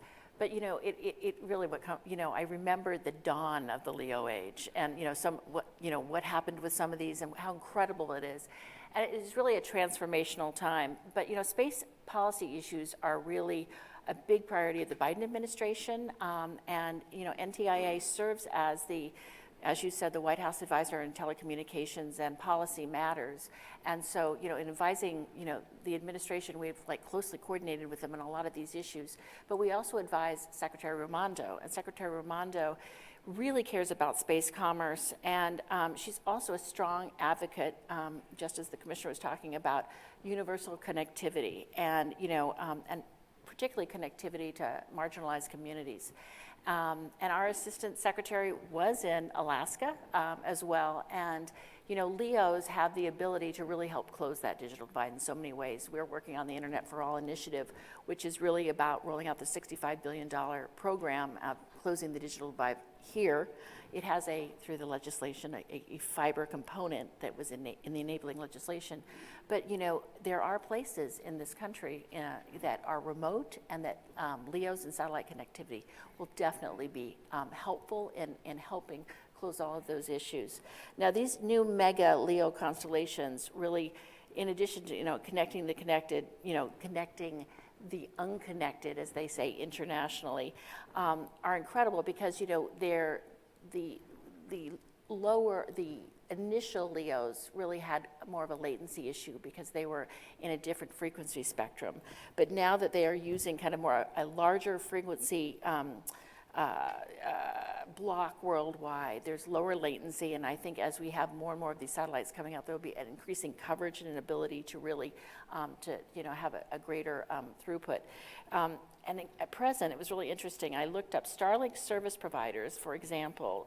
They provide downlink speeds now of 62 megabits per second, which is more than double the FCC's definition of advanced broadband of 25 megabits per second. And so at NTIA, we really have a whole number of efforts underway to really, look at these technologies and help them get their full potential.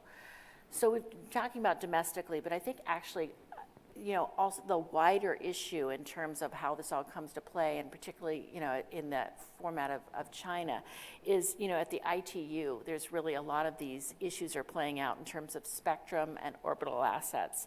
And in the last year, NTIA has participated in 4 major policy conferences, aimed at global connectivity, at standardization, and space sustainability activity. NTIA, along with the FCC and state and DOD and USAID and many different agencies, had an all-of-government kind of effort to help elect ITU Secretary General, Doreen Bogdan-Martin. She's an American and a former NTIA-er, but she also ran on the campaign of connecting the unconnected.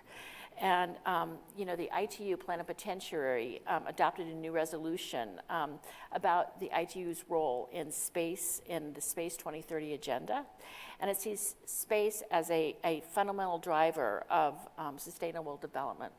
So as part of the follow-up and review process at Work 23, the World Radio Conference that will happen at the end of next year, it's going to give high priority to the matter of equitable access to satellite resources, and particularly considering developing countries. And so many developing countries, primarily in Africa and other places, and I know that we have this African Leaders Summit here in town right now, will aim to utilize equitable access to LEOs in their connectivity.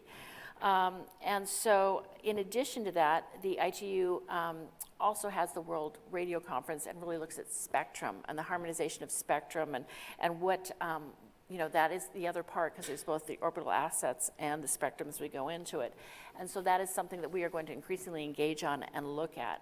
And then the other part I think that we'll get into later in the as part of this discussion is really standards. And when we look at, the connectivity of 5G and eventually 6G, looking at as we go into AI and trusted and secure networks, I mean, there's a lot of these issues that are interweaving with connectivity, and how we look at, as I say, going back into, innovation and equity and resilience, we have to look at all of these different intersecting different issues.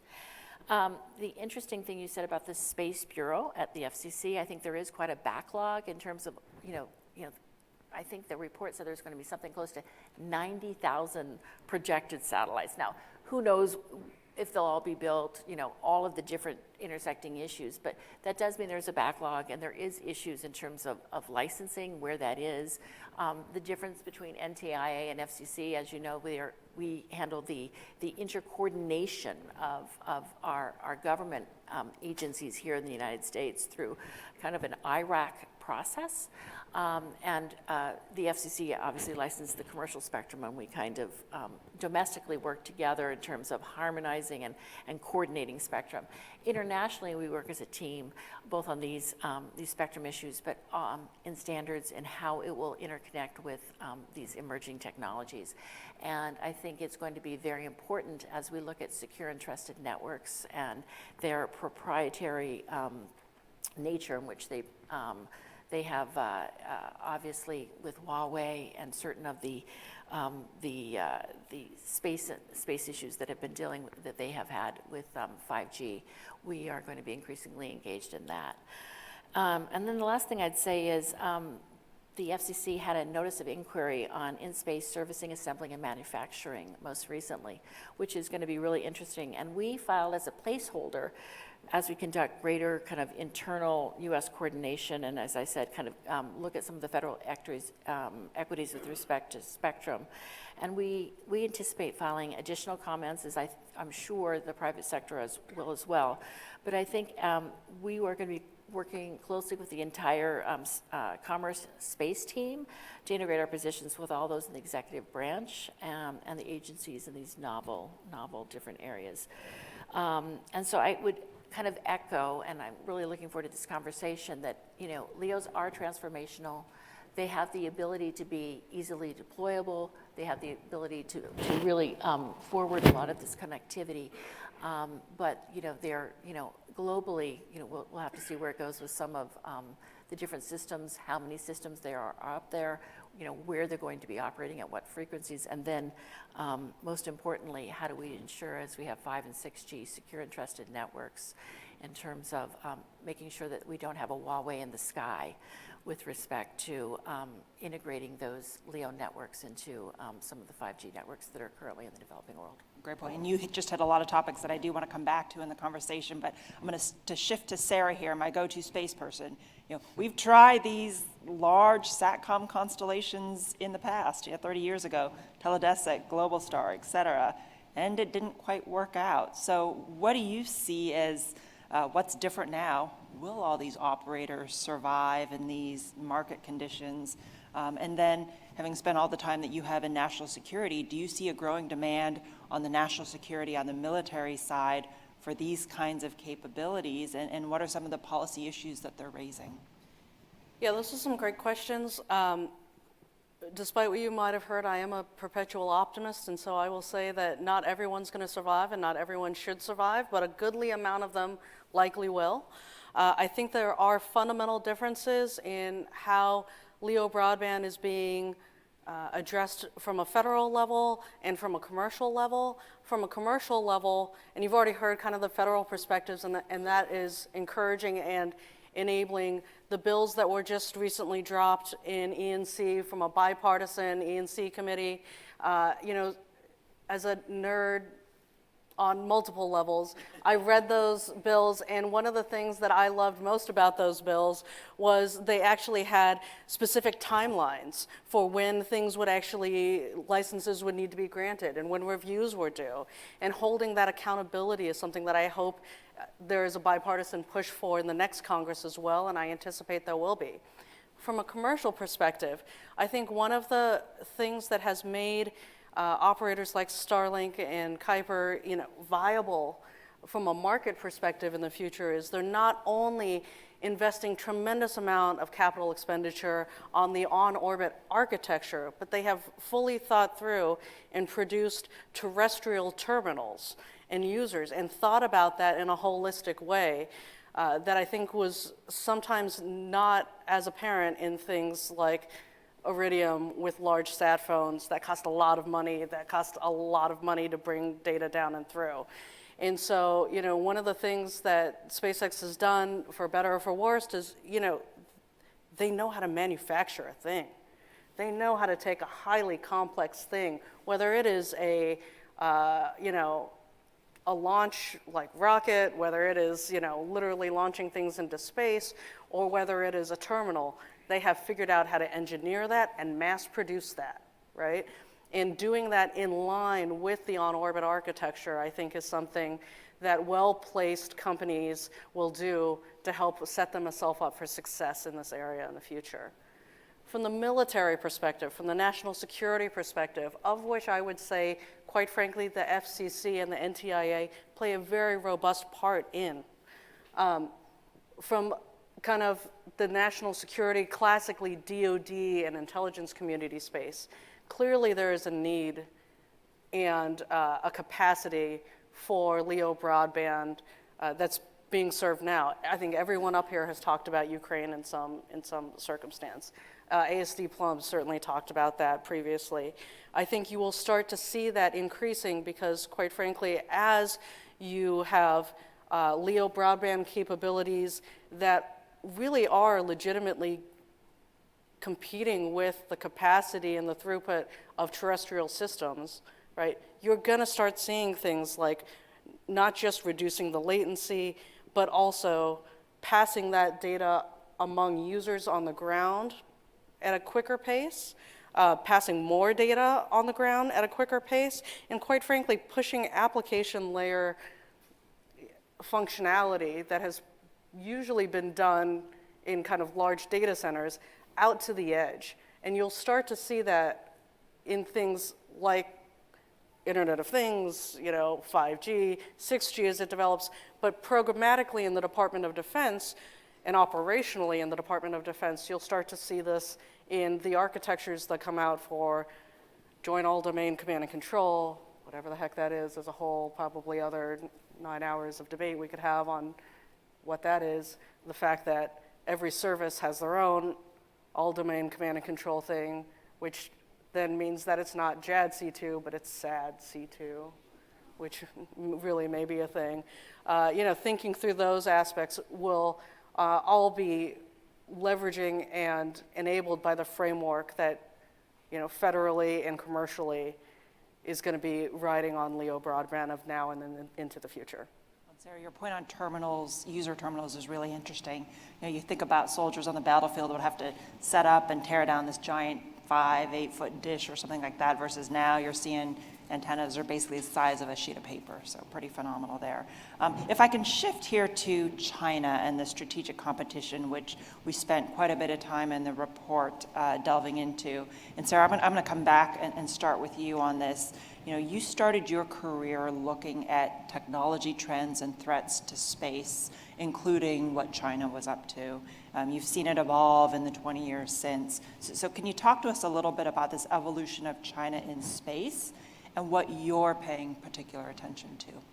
Yeah, so I did. I started my career as a China counterspace analyst. So that was looking at capabilities that China could use to delay, degrade, deny, or destroy U.S. space capabilities. It was a fun job. It was an amazing job. It's where I met Carrie. Yeah, I've loved it. I think the fascinating thing and the thing that I watched right now is, you know, there was once upon a time ago where Carrie and I would go behind a green door and we would talk about this stuff. We'd talk about it and then we'd come out and then we'd go on our merry way and live our life. You know, quite frankly, think tank CSIS does a great report on counterspace, worldwide counterspace activities. Secure World Foundation does another very, very good report on counterspace capabilities. There have been multiple calls for Congress from Congress when we were establishing the Space Force. A lot of that was driven about how threatened we and our entire civil and economic underpinning was reliant on space timing signals, you know, that go into our financial system and things like this. The fact that we talk about this now, I think, is great. The fact that we have military leaders, not only of the United States, U.S. Space Command Commander has talked about irresponsible maneuvers in space, irresponsible actions that the Chinese and the Russians have taken. Not only that the U.S. does this, but quite frankly, we've seen French military leaders do this. We've seen, the combined space operations, so the Aussies, the Australians, the Canadians. We've also seen partners internationally that you may not anticipate that have observed irresponsible behaviors in space. Brazilians, South Africans, South Koreans, Japanese, Argentinians, Chileans, right? Calling out specific irresponsible actions in space. And so, you know, I look at, yes, the tests that happen. I look at the policies that this White House and that the Department of Defense have come on about trying to minimize observable debris. And I applaud all of that. I also think that, you know, it's not just the responsibility of the United States, but as we go into international fora, that we look not only at our closest partners and allies, but we also look where we can leverage on growing space nations, on nations that use space capabilities but are not classically thought of as space powers, and that still matter in the international community. And I think those kinds of partners and allies have a lot of potential to help shape the strategic competition that we're having with China in a way that's favorable to us and, quite frankly, favorable for international stability. I appreciate that broad perspective. And now I want to hone in on telecommunications, and both Commissioner Carr, Secretary Delaney, what's your assessment of that global communications landscape, but also specifically, what are you seeing from China, be it LEO broadband, be it 5G? What are they doing, but also how are they doing it, and what's the concern or the significance of what you're seeing?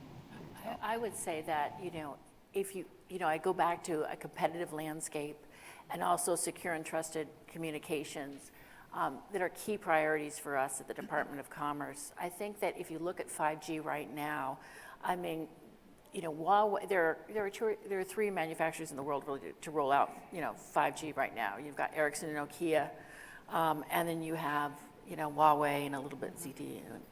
But it's, Huawei has really, if you think about it, they have, billions of people that they're able to do R&D on their equipment and then be able to cross-subsidize that and then deploy it in the developing world in, parts of Africa, the developing world, and give, finance packages and be able to undercut a lot of their competition and deploy it.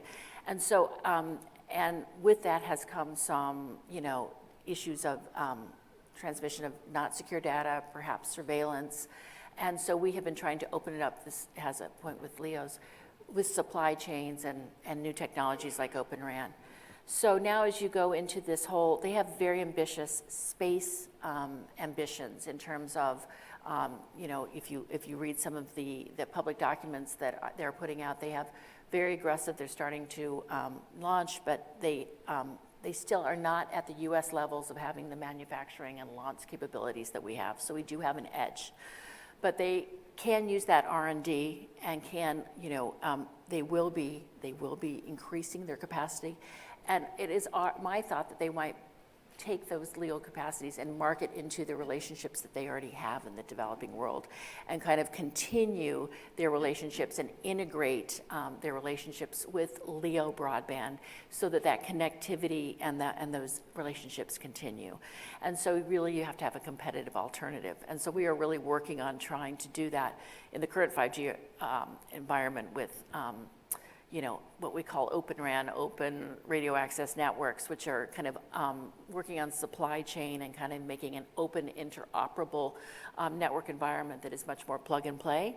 But we hope that will also help with connectivity and affordability in the developing world and other places, particularly as you start to go into having LEOs having the ability to go straight to the device in a 6G world, or in the current environment in different with different earth stations or what have you, microwave. Now, and then the other part I would say is internationally, they also have really played the long game on these standards. And I hate to go back to that, but whether it's 3GPP on our side in terms of 5 and 6G, which is our forum that we deal with companies, or in the ITU, I think that if you look at it, the Chinese, like their operators, their businesses, and the government is kind of lockstep, and they have a 50-year long-term game. We have, a diverse collection of like-minded governments that have come together, but I think we really have to think about, particularly as these technologies evolve, of looking at standards, a multi-stakeholder approach, and figuring out that the Chinese do not, and others that are authoritarian don't control those standards. And then the last part is I think that we really have to look at the licensing structure in terms of streamlining it. But in that we need to, I think a lot of our different, within the United States, we don't want to have our U.S. companies be at a competitive disadvantage vis-a-vis other international players. And how that works out, I think, is still an evolving discussion, both on the Hill and in different policy situations. But we definitely want to make sure that the U.S. industry is well positioned to be competitive, and that also that these other international systems, that we coordinate with them correctly. So, that's kind of my, our alternatives, I think, are really diving deep into our competition issues, and then also into how we interface in terms of the evolving next technologies in a metaverse, which is where this is soon going with LEOs and 6G and machine-to-machine learning. Want to tackle that? Sure.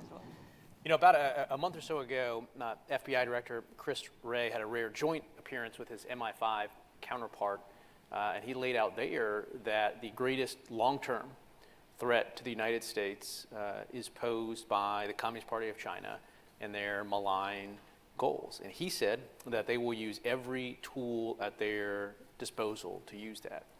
And I think that's important because one of the things that we've seen in Washington over the last couple of years is really bipartisan agreement that it's time for us to take head on the threats posed by Communist China. And they aren't using one particular technology sector to pursue their malign goals. It's everyone. And so we need to proceed with that in mind. We talked a little bit about Huawei and the infrastructure side. And again, bipartisan agreement in this country that Huawei, ZTE, and similar technology poses an unacceptable national security threat. We took that global through the Clean Networks Initiative, and I think it's been continued under the current administration. And the idea that somehow Communist China is going to use Huawei and ZTE to pursue nefarious malign goals, but not applications that run on the networks like TikTok, but not the space sector and the technologies there, obviously is you're fooling yourself if you think that's the case. So everywhere that we look in the technology sector, we need to take the understanding that we reached on Huawei and ZTE and bring that forward into each of those other spheres as well. And so I think we're seeing that. And again, we know the playbook. When it came to 5G, the CCP very clearly in 2015 and 2016 set their sights on dominating the world on that. And frankly, we were a bit behind the 8 ball there. But we put in play a 2-part plan, which was more spectrum and moving faster on approving infrastructure. We were never going to be like China to beat China. We're never going to out-China them in terms of the command and control model that they have. But we needed to modernize our processes so that the private sector could compete. We did that in 5G, and it worked.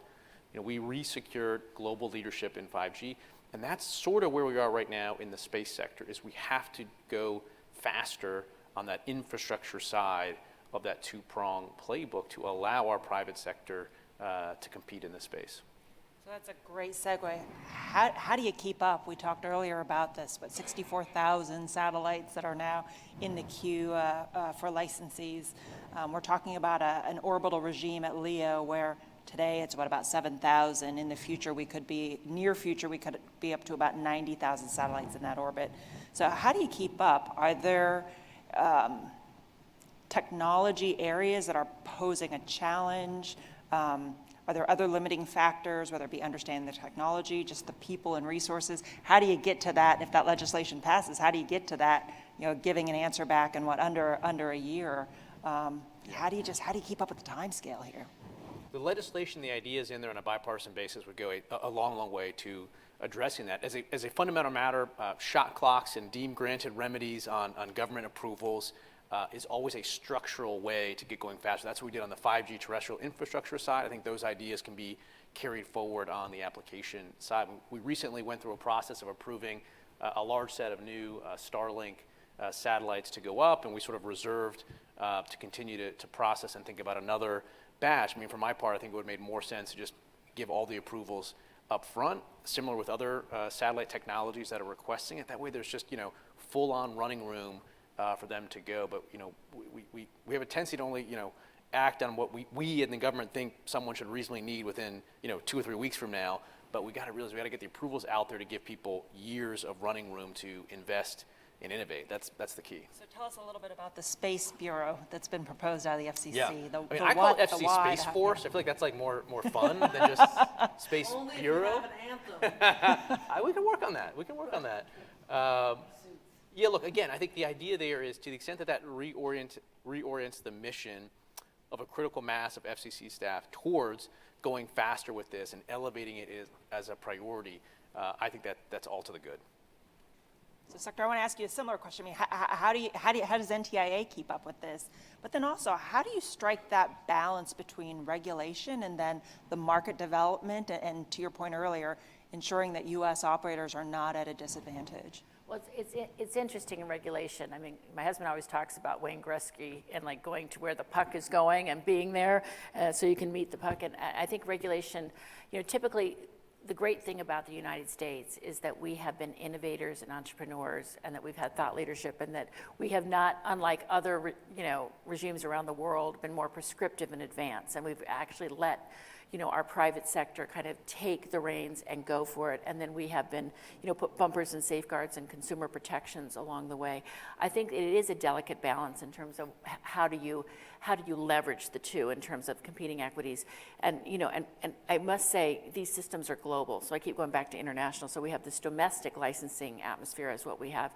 And then we have the international. But with respect to, the administration is very focused on this. I mean, the White House is also, as a Space Council, we have an Office of Space Commerce at the Department of Commerce.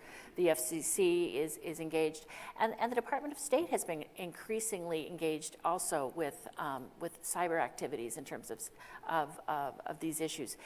I do think we should not have and I'm just going to say flat out, we should not have a licensing system which is which puts us at a competitive disadvantage. And I think that looking at how we can coordinate between our different agencies and streamlining some of that process is a good thing, particularly with the big backlog. And there's going to be so many different types of systems licensed. I do think there's another part of this is also, there is this issue, and I did a lot of it in my former career. It used to be called landing rights, but you used to have a license to have some type of device that interconnects. So as you build these systems, they will be both national and global because they rotate, and depending upon their marketplace, if you're able to access those foreign countries and the way in which you do it, and is there a level playing field vis-a-vis other international systems. And it won't just be Chinese systems, it'll be many other systems around the world. So I think that those are key issues to think about as we look at rolling out these services and how we do it. And then, when we go directly to device and Wi-Fi, how that will also unfold in terms of satellite to device issues, which will be really revolutionary and bring down costs and hopefully connectivity to a lot of those who are not connected right now. And you talked a little bit earlier about international standards.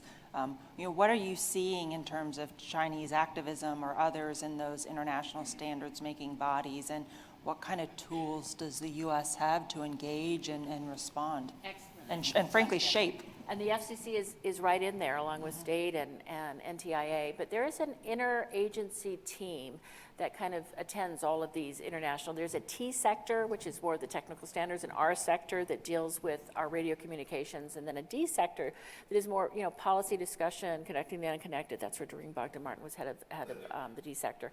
But as I said, China and Russia and some of these regimes, they've got their game face on. They have a long-term plan. And I think that they've always kind of advocated a top-down approach, and I think if you don't let us forget that the last 8 years, we've had a Chinese citizen who was the Secretary General of the ITU. And so being in that position, you are able to, influence the flow of monies in terms of forums and the dialogue.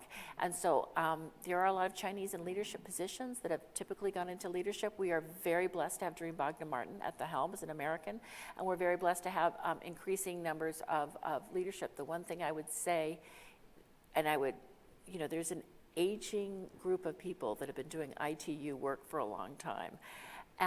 And it would be great to have a lot of new people say, I want to be an ITU engineer, but I mean, just finding those people and broadening the resources of the U.S. government, I would say, but also of the private sector, and coming together to really work on these issues and think about, in a multi-stakeholder approach with other like-minded administrations, how we want to fashion the standards so that they are, that we have a fair and level playing field, and that it does not preference Chinese standards and Chinese equipment, I think. So for all the young folks here, we need you in spectrum management, spectrum operations, spectrum policy. Okay, let me shift here to some audience questions. And if you want to get my iPad here working. Sarah, I'm going to start with you here. What is your perspective on space sustainability, especially in light of the huge projected number of satellites headed for LEO in the next 2 decades? How can we lead the way within the U.S., but also internationally? And let me add on top of that, what do you see as some of those big operational challenges that are associated with these large constellations in LEO?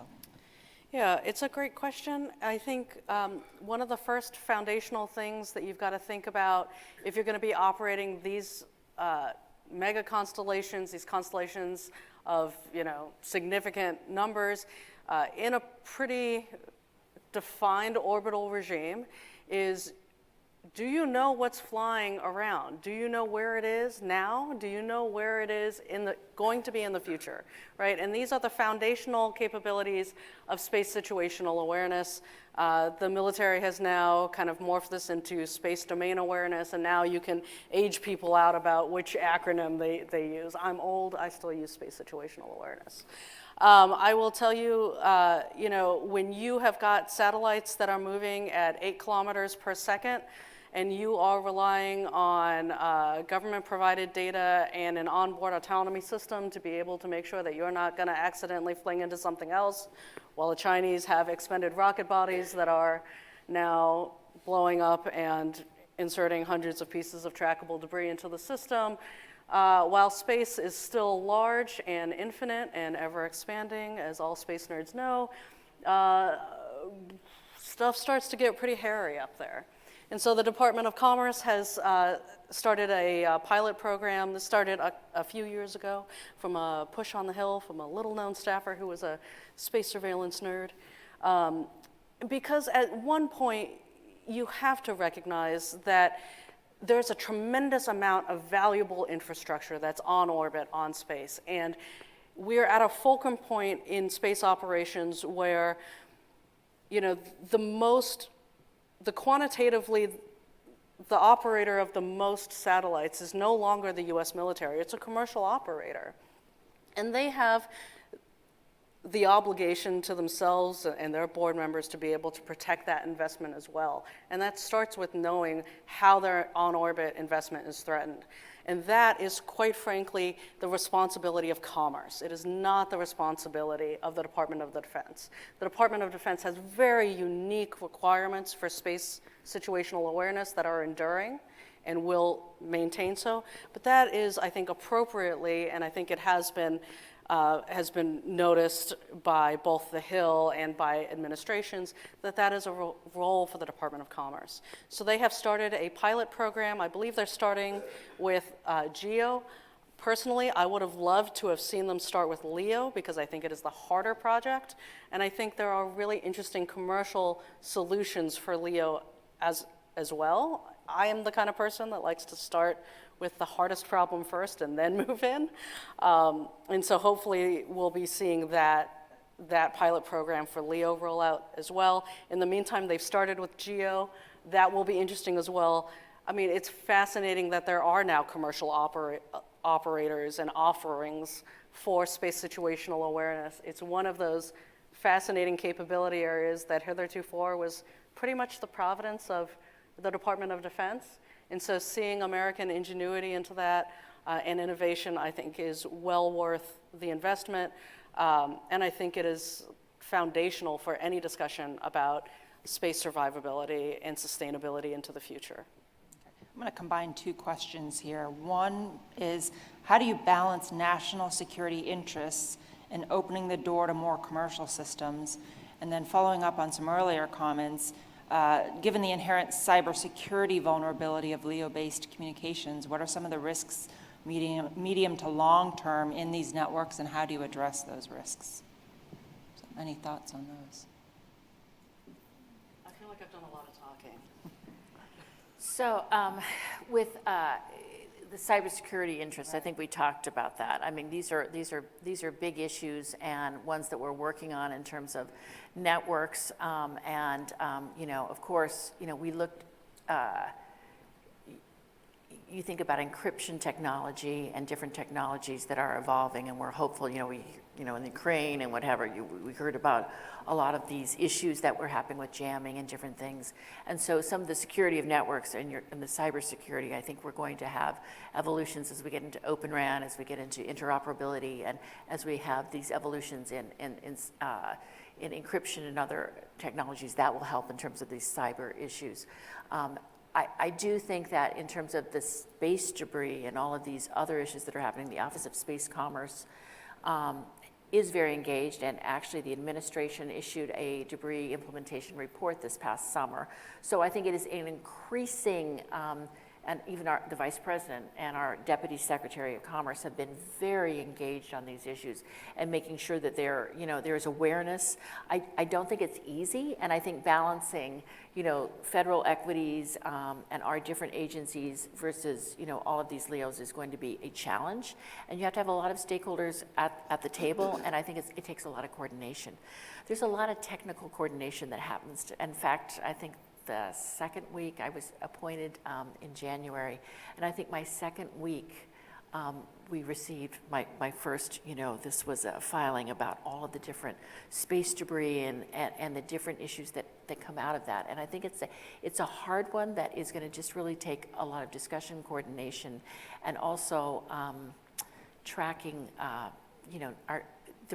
not just the current systems, but thinking about the systems that are on paper and where are, as we license them, and also the good faith of other countries, because I worry that some of these, the Chinese or what have you, if you have that additional space debris, who has the responsibility of actually removing it, and what are the enforcement mechanisms we have to do so if there are issues of collision. I think, one of the risk factors that sort of keeps me up at night a bit is what we've seen from nefarious conduct, irresponsible conduct in terms of blowing up satellites and the debris field that creates. And this is something that I think we need to approach from a multilateral perspective. I think, going alone and tying our own hands on these issues isn't sort of necessarily the right step. We need to come up with some sort of game plan that binds all actors equally here if we want to make a difference. And that's something that I think the prior panel touched on a little bit, but I think that's one area where, very, very difficult, very challenging, but that's an area where we've got to make some progress. Let me hit a last big question here, and then we'll do some quick wrap up. But Dr. Plumb had mentioned in the earlier panel, or earlier discussion, that LEO mega constellations represent merely the tip of the iceberg in terms of commercial space integration. The questioner asks, I would appreciate it if the panelists could go into their perspectives on the future of commercial space activities. It was really interesting, the comment made earlier on the FCC has put out a notice of inquiry on in-service assembly and manufacturing. So there are these there's LEO broadband is clearly an area, but there are these new technology areas as well. So what does the future hold? Well, look, I think we have sort of two things going on right now with LEO, which is, direct to something like a Starlink terminal, which is high-speed, low latency service, and we've got direct to your smartphone service right now, which tends to be, very, very small amounts of data or text communication. And there's a lot of people that are working to see, is there some sort of sweet spot in the middle where you can go directly to a smartphone from LEO with low latency, what we would consider high-speed broadband. I think that's interesting. I don't know that unlocks all the value. I think there's tremendous value in LEO directly to things that aren't just your smartphone. But I think that's an interesting technology sort of question of unlocking even additional commercial value. Is can you find a sweet spot between relatively large pizza box size Wi-Fi style routers, high speed, and right to the smartphone, low data mode at this point. Well, I think there's a lot of different things that are going to happen. You're going to have inter-satellite link communications. You're going to have, a host of different things as you look into the future. But I do think that we are evolving to the direct-to-device. I think that I think we have to look into the metaverse. I mean, what does the metaverse look like in terms of these different types of technologies will be so integrated in by a sector basis, whether it be in healthcare or education or different applications. But I think that the ability to layer in AI and virtualization and in the cloud networks as it's integrated into a satellite constellation that has, continuous coverage is going to be revolutionary in terms of the impact it will have and how we'll be able to lever on different platforms and connectivity to do a whole host of things that we cannot do now. So it's very exciting, and I think that the accessibility of these satellites open up new opportunities. And I very much appreciate both of your comments on, with those technology trends, recognition that the way that we've done business, that has to evolve as well. So that's good. Let me do one final speed round here and ask you each for any final thoughts, but particularly on how you think America needs to maintain leadership in space. So Sarah, if I can start with you. Yes, all the things. I do think America needs to maintain leadership in space. I think that this is done, I truly believe in a healthy dose of American exceptionalism when it comes to our innovation. I think space is a great domain in which we can lead because it does have asymmetric advantages that I think are really rooted in American diversity of thought and innovation and commerce. And I think that that's all great. I think that you will see American innovation not only in space and kind of LEO broadband, but kind of different phenomenologies that heretofore have not been space-based or have been the sole proprietorship of the US government that I think US commerce is now willing to do, in seeing market value in. I look forward to all of that. I also do not believe that we can do this alone. I do not believe that we can only do this with our closest partners and allies. I think we need to broaden our aperture there. And at the end of the day, I think that the strongest competition that we are in right now may not be the competition with China, which is fierce and long-term and enduring. The strongest competition that we may be facing right now is the competition within ourselves to be able to agree and disagree vehemently and still be civil to one another. That's tech and democracy. That's in one of my the other divisions. But yes. That's coming together and working together. I completely agree.